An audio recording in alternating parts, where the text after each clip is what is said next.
রান্নাবাটির পক্ষ থেকে সকল দর্শক বন্ধুদের স্বাগত জানিয়ে শুরু করছি আজকের রেসিপি। আজকে বানিয়ে ফেলেছি রুই মাছ দিয়েই চিলি ফিশ। খুব সহজেই কিন্তু একদম ঘরোয়া পদ্ধতিতে ঘরোয়া উপকরণ দিয়েই আপনারা এই রেসিপিটা তৈরি করে নিতে পারেন। এর জন্য 4 টুকরো রুই মাছের পিস নিয়ে নিচ্ছি। গাদার দিকের পিস এখানে আমি নিয়ে নিয়েছি। চাইলে আপনারা পেটির সাইডের পিসও নিতে পারেন, তবে পেটির থেকে গাদাটা নিলে অনেকটাই সুবিধা হয়, কারণ বেশ অনেকটা মাছ পাওয়া যায়। এবার এগুলোকে চৌকো করে কেটে নিচ্ছি। একটু সাবধানে সময় নিয়ে মাছের পিসগুলোকে ছোট ছোট টুকরো করে কেটে নিতে হবে। এভাবে প্রত্যেকটা মাছের পিস কেটে নিচ্ছি। বাড়িতে যদি অল্প মাছ থাকে ফ্রিজে, তাহলেও কিন্তু আপনারা চটপট এই মুখরোচক রেসিপিটা রান্না করে তাক লাগিয়ে দিতে পারেন বাড়ির সকলকে। রুই মাছের পিসগুলো কেটে নেওয়ার পর তারপর একটা মিক্সিং বোলের মধ্যে মাছের টুকরোগুলোকে নিয়ে নেব। মাঝারি সাইজ করে কেটে নিয়েছি, একেবারে খুব ছোটও না আবার খুব বড়ও না।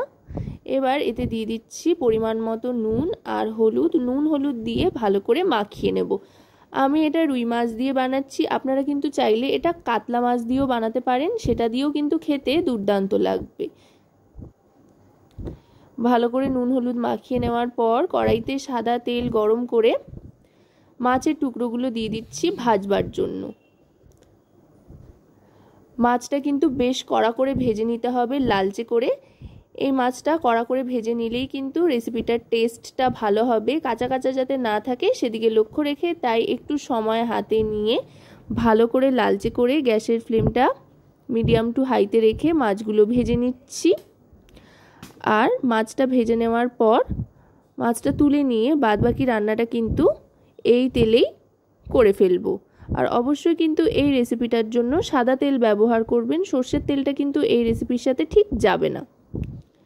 এবার গ্যাসের ফ্লেমটা মিডিয়াম টু লোতে করে দিয়ে দেব ডুমো ডুমো করে কেটে রাখা আলু।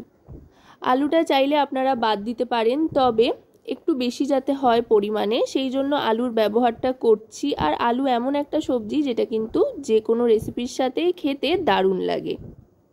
আর বাঙালির তো আলুর প্রতি একটা আলাদা ভালোবাসা আছেই। যাই হোক, এবার আলুটা অর্ধেক ভাজা হয়ে আসলে মাঝখানটা এরকম একটু জায়গা করে নিচ্ছি। জায়গা করে নিয়ে তাতে দিয়ে দিলাম রসুন কিমা। চাইলে আপনারা রসুন বাটাও ব্যবহার করতে পারেন, তবে রসুন কিমা দিলে কিন্তু রসুনের ফ্লেভারটা অনেক বেশি স্ট্রং হয়, আর এই রেসিপিটার ক্ষেত্রে সেটা কিন্তু দারুণ লাগবে। রসুন কিমাটা দিয়ে ভালো করে ভেজে নেব। রসুন কিমার কাঁচা ভাবটা চলে গেলে তারপর দিয়ে দেব ডুমো ডুমো করে কেটে রাখা পেঁয়াজ আর কাঁচা লঙ্কা কুচি। এখানে কাঁচা পাকা লঙ্কা কুচি দিয়ে দিলাম, লঙ্কা কুচি একটু বেশি করে দিচ্ছি। এই রান্নাটা একটু ঝালঝাল হয়, ঝালঝাল হলে খেতে বেশ ভালো লাগে। এবার ভালো করে ভেজে নেব সবটা একসাথে। আশা করব রেসিপিটি আপনাদের ভালো লাগবে। ভালো লাগলে অবশ্যই রান্নাবাটি চ্যানেলটিকে সাবস্ক্রাইব করে লাইক শেয়ার কমেন্টের মাধ্যমে আমাদের পাশে থাকবেন, আর পাশে থাকা বেল আইকনটি অন করে দেবেন সবার আগে সমস্ত রকম রান্নার নোটিফিকেশান পাওয়ার জন্য। দেখুন, এবার টমেটো টুকরোটা দিয়েও ভালো করে মিশিয়ে নিচ্ছি। এবার দিয়ে দিচ্ছি লবণ। টমেটোটা দেওয়ার পরেই লবণ দেবেন, তাতে করে টমেটোটা খুব তাড়াতাড়ি নরম হয়ে আসবে। এখানে একটা মাঝারি সাইজের টমেটো রাফলি চপ করে দিয়ে দিয়েছি। এবার দিয়ে দিচ্ছি কাশ্মীরি রেড চিলি পাউডার।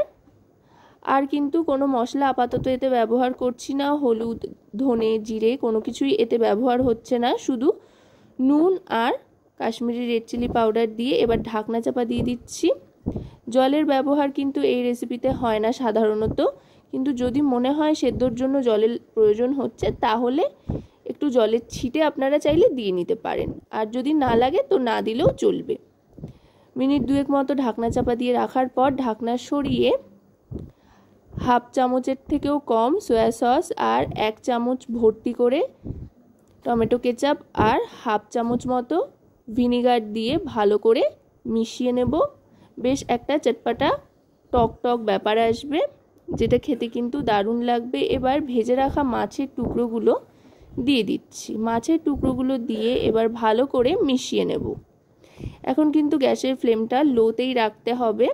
লোতে রেখে সমস্তটা ভালো করে ভাজা ভাজা করে মিশিয়ে নিতে হবে।